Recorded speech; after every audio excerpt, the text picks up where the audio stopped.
Alright everybody, so I have gotten my values mostly in there, but you can see they're not exactly smooth.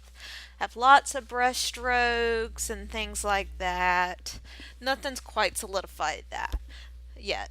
Well, that's what week 2 is for, right? And what we're going to do now, we're going to go to our smoothing layer in our tonal folder here, and we are going to start smoothing. Now what that is, it's when I paint with opaque paint. Now, one thing I may want to do is actually create a selection and make a mask, which is something that says, hey, you can see this part, but you can't see the other part because it's masked and you can't see it, of my creature. So I basically don't paint outside of the lines, especially since I'm going to be painting with opaque paint.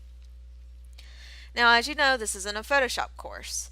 So there's 100 different ways to make a selection. I'm going to show you the simplest one. It won't give you a super refined selection, but it's very easy to learn and to execute. If you look over to my left here, there is a little lasso, and there's something special about this lasso.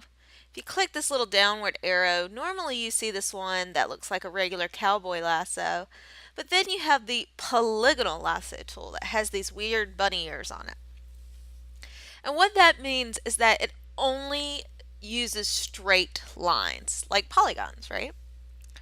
So what I'm going to do is I'm going to come down here to my tonal render folder, and I'm going to click the folder, not any of the layers, but the folder itself. I'm going to make sure my polygonal lasso tool is selected, and I'm going to click. I didn't click and hold, I just clicked. And you can see I have a spider web now.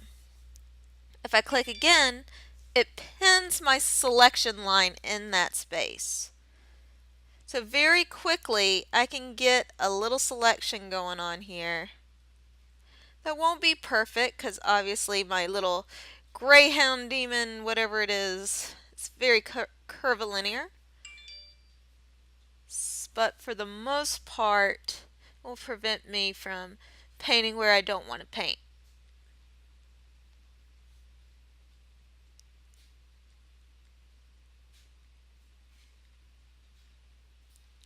And I'm going to speed it up here so you're not just watching me click.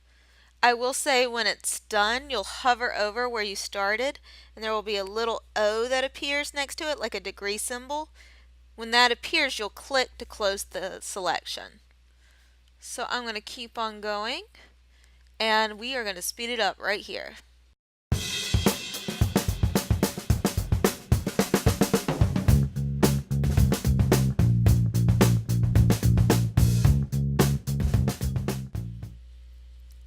So now that I have most of the creature selected, you can see there's some parts that are selected that I don't want to be added to the selection, and there's other parts that I miss, like I really want the bottom shadow so I can work on that. So if I hold down Shift, you'll notice that there is a plus sign that shows up next to my polygonal lasso tool. I can click release, click release, click release, and so forth. Go back where I started until the little O appears, and add to my selection. If I hold down Alt or Option, I can subtract from my selection.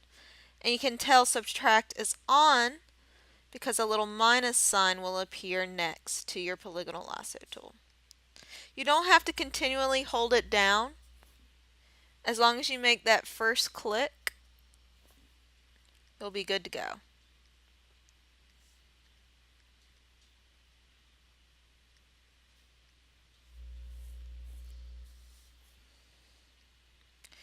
So I'm going to speed this up, and I'm going to go ahead and select the other creature, or I'll just cut this here until my other creature is also selected.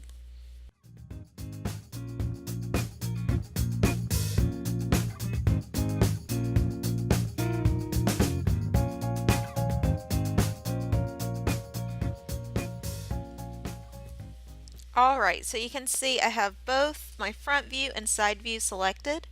What I'm going to do now, I'm going to click on my tonal render folder, and I'm going to hit this little square with a circle through it, and that's your mask button.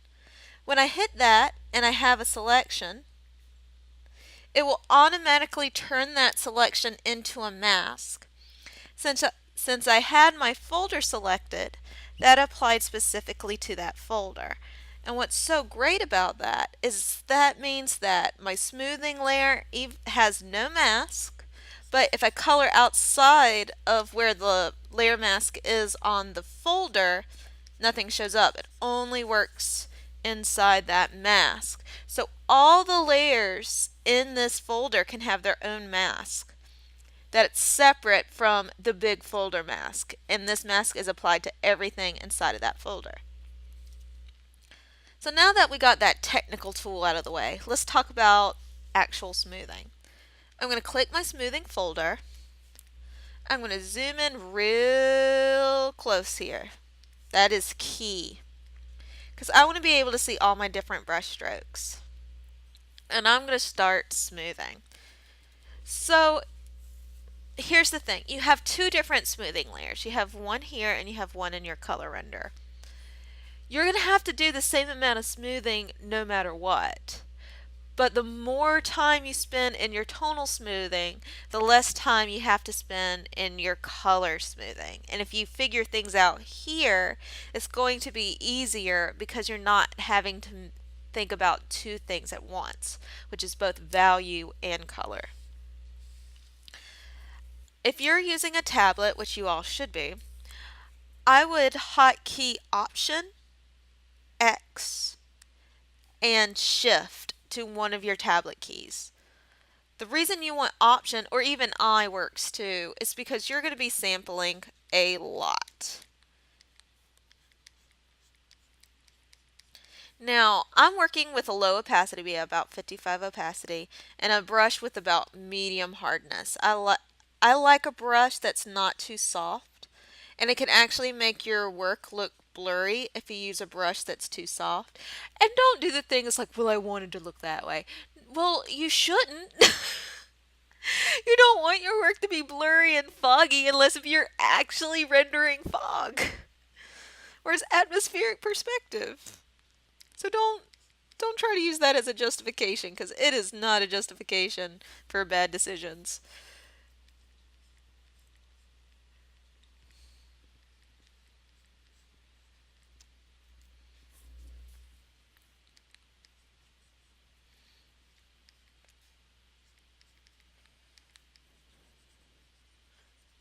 And you can see I'm just hitting Option over and over again.